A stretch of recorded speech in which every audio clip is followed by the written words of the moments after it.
en Chota, ¿no?, este fin de semana. Vamos a ver si eso se da o no. Pero el Jurado Nacional de Elecciones, que es el que organiza los debates, digamos, con todas las de la ley, por decirlo de alguna manera, con una metodología completamente equitativa, con un alcance pues en medios importantísimo. Les comentaba lo que fueron los ratings de los debates anteriores, altísimos en realidad. El Jurado Nacional de Elecciones propuso 4 debates, uno entre vicepresidentes, otro entre equipos técnicos. El orden, perdón, es equipo técnicos, vicepresidentes, y 2 entre los candidatos presidenciales, que fue lo que se dio, al menos entre los candidatos presidenciales, lo recordamos muy bien, que se dieron entre Pedro Pablo Kuczynski y Keiko Fujimori la última vez. Y la señora Fujimori ha dicho que Luis Galarreta, su candidato a vicepresidente, que fue hoy a esta reunión, le ha señalado que no aceptan estos 4 debates. Lo que sabemos es que el equipo de Perú Libre estaría proponiendo solamente un debate entre candidatos presidenciales, y esto se va a retomar mañana, porque se supone que debates tiene que haber, ¿o no? Vamos a hablar con Mauricio Zabaleta, politólogo, sobre este momento de la campaña, donde, bueno, Keiko Fujimori parece contraatacar mucho pues en la línea de esta frase que ella está usando, ¿no?, que no se corra el candidato. Utilizo las palabras de ella. El candidato está en estos momentos internado en la clínica La Luz, en Santa Beatriz. Él ha señalado que lo que se tiene ha sido pues una descompensación, aparentemente una faringitis también. Vamos a ver cómo evoluciona la salud del candidato. Ojalá que bien y ojalá que rápido. Mauricio, ¿qué tal? Buenas noches. Hola Enrique, buenas noches. Gracias por la invitación. Gracias a ti por estar con nosotros. El momento donde, claro, las campañas tienen sus etapas, ¿no?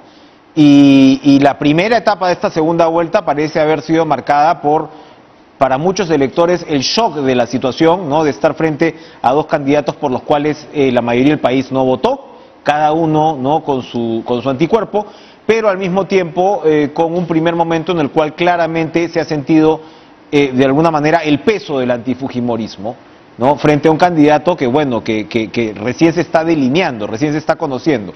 Pareciera que vamos a entrar a una segunda etapa de esta campaña. ¿Estarías de acuerdo? Sí, en general la elección ha cambiado muchísimo en las últimas 2 semanas, luego de los resultados de primera vuelta.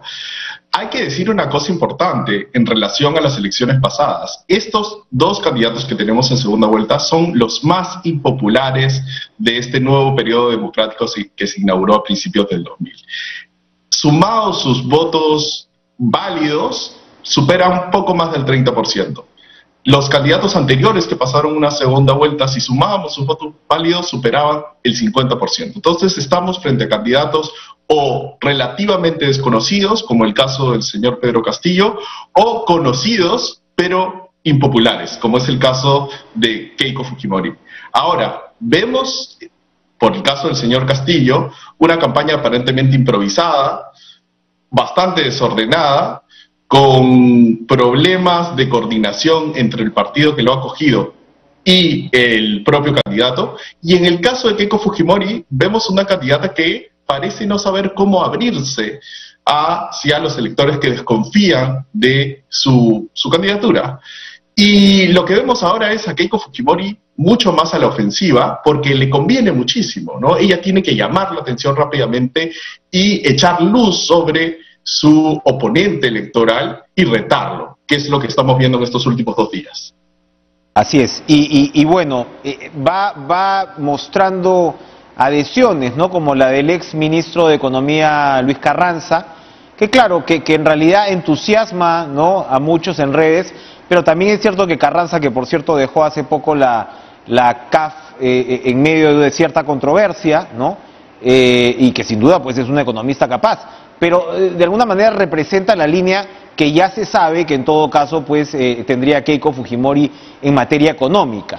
Entonces ahí hay un tema que es importante, yo creo, entender y analizar, es que si el electorado está pidiendo un cambio, hablábamos ayer en la encuesta de CPI, el 58% dice que se mantenga el modelo pero con cambios, el 33%, que seguramente está muy alineado con Castillo a estas alturas, dice que se cambie el modelo económico, y un 5% aproximadamente dice que no se cambie nada. Keiko Fujimori es de alguna manera la candidata del statu quo, pero tiene que también leer esos resultados. Esto no es solamente de administración, de decir yo puedo ser la mejor piloto, tiene que plantear cambios, sobre todo en circunstancias como esta, como la de la pandemia. ¿Se puede desmarcar ella de ser la candidata del establishment? Necesita hacerlo. Si Keiko Fujimori quiere tener alguna chance de ser presidenta del Perú, tiene que dejar de ser la candidata del establishment. Y lamentablemente para su candidatura, lo que ella ha estado haciendo en las últimas 2 semanas es tratando de defender el status quo. Yo imagino que las elecciones, que las encuestas, vinieron con mucha sorpresa para las personas de Fuerza Popular. Y se vieron ante la primera reacción de nosotros somos el orden y somos la continuidad, frente a un candidato que es bastante más radical que muchos de los candidatos que estaban en primera vuelta, que no era muy conocido en Lima, pero lamentablemente, nuevamente, para la candidatura de la señora Fujimori, no va a poder avanzar si es que se presenta como aquella persona que va a defender un status quo, que además nos encontramos, recordemos, en plena pandemia. El mes de abril ha sido el mes más terrible, más doloroso para los peruanos, y la candidata Fujimori debería calcular de que aquellas personas que están votando por ella, porque es, primero, fujimorista, digamos, porque lleva el apellido Fujimori, que es una facción pequeña del electorado, digamos que está entre 5 o 10% máximo de los electores, y el resto que está votando por ella porque tienen temor frente a la candidatura de Pedro Castillo, ellos van a seguir votando por ella, incluso si es que muestra un impulso más, no sé cómo podemos llamarle, pero redistributivo, anti-establishment, ¿no? Ella le conviene acercarse frente a lo que podríamos llamar un centro, pero eso no es el centro en realidad, es una postura más anti-elitista, ¿no? O sea, mostrarse como una candidata que no es la candidata de los ricos, y vamos a ver si Keiko Fujimori puede hacerlo. El candidato Pedro Castillo, por su parte, está mucho más cómodo, ¿no?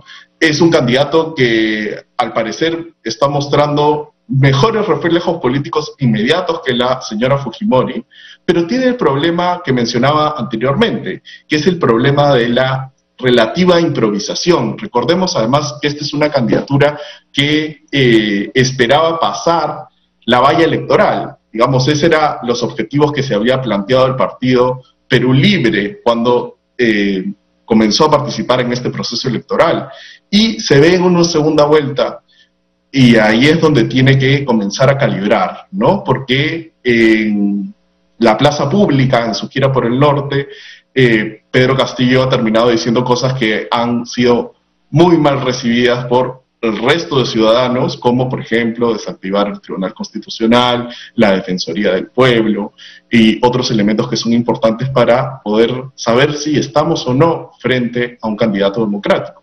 Allí es importante porque, claro, a Fujimori, por el peso que carga, no solamente por su apellido, sino por su propia gestión del poder, por decirlo así, en los últimos 5 años, se le exigen compromisos con razón, ¿no?, que tienen que ver no solamente con el tema anticorrupción, sino con el tema de la institucionalidad democrática. Entonces, claro, eso está bien y hay que seguirlo haciendo, pero cuando tienes al frente a un candidato que lo que dice efectivamente, y lo dice, o sea, de ahí podemos decir que no, que bueno, que esto se puede interpretar. Comenzamos en este juego polivalente, ¿no?, que es muy peligroso, porque hay quienes señalan, no, el señor habla para tal audiencia y luego hablas para tal audiencia. Pues bueno, de esos son los políticos que hemos criticado toda la vida, ¿no? Así ha entrado en crisis la política, con esta falta de conexión entre el sentir, el pensar y el hacer, ¿verdad? Entonces el señor está diciendo que va a desactivar el Tribunal Constitucional, que va a desactivar la Defensoría del Pueblo, que va a desactivar su NEDU,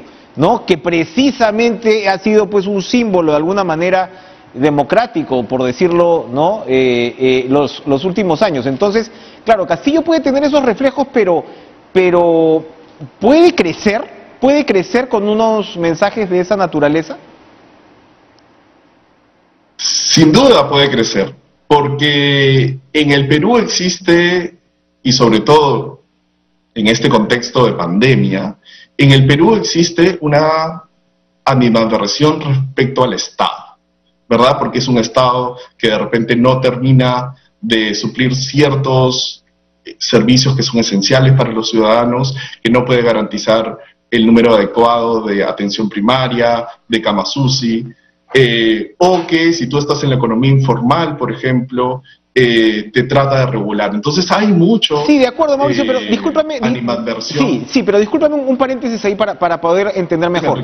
Ok, claro, hay un sentimiento antiestado, pero hay un 58% que te dice que quiere cambios, pero cambios, digamos, no cambiar del todo el modelo, y eso por supuesto incluye la institucionalidad democrática. Entonces uno se pregunta, y a eso iba mi pregunta, ¿hasta dónde puedes crecer con un discurso antiestado? ¿Hasta el 70% del electorado? ¿Hasta el 75% del electorado? Eso es posible porque por momentos, y interpretando la votación de la primera vuelta, no parece ser que el anti vaya a crecer indefinidamente. A eso iba.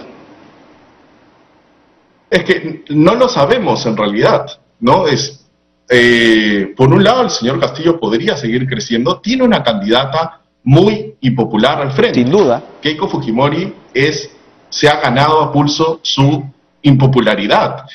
Y me gustaría agarrar el punto de, digamos, esta amenaza hacia la democracia. Los dos candidatos son candidatos que generan peligro hacia nuestra democracia. Son dos candidatos que podemos decir que tienen impulsos autoritarios. En el caso de la señora Keiko Fujimori, hemos visto, bueno, no solamente por el pasado del gobierno de su padre, sino porque ella, ejerciendo el poder en estos últimos 4 o 5 años, durante el Congreso que duró desde el 2016 a 2019, ejerció el poder de manera irresponsable y también tuvo su bancada un impulso anti-reformas tecnocráticas. No nos olvidemos que además quienes recibieron al señor Pedro Castillo en el Congreso fueron la bancada de Fuerza Popular. Héctor Becerril, así es. Comparten, digamos, ese elemento. En el caso del señor Castillo, él no ha gobernado, no tenemos ese precedente, pero tenemos sus declaraciones. Entonces, los dos son problemáticos. Mira, sería distinto si es que tuviésemos un candidato con claras credenciales democráticas. En ese sentido, pues podría arrinconar al otro, ya sea al señor Pedro Castillo o a la señora Keiko Fujimori, diciendo: yo soy el candidato que garantiza la democracia.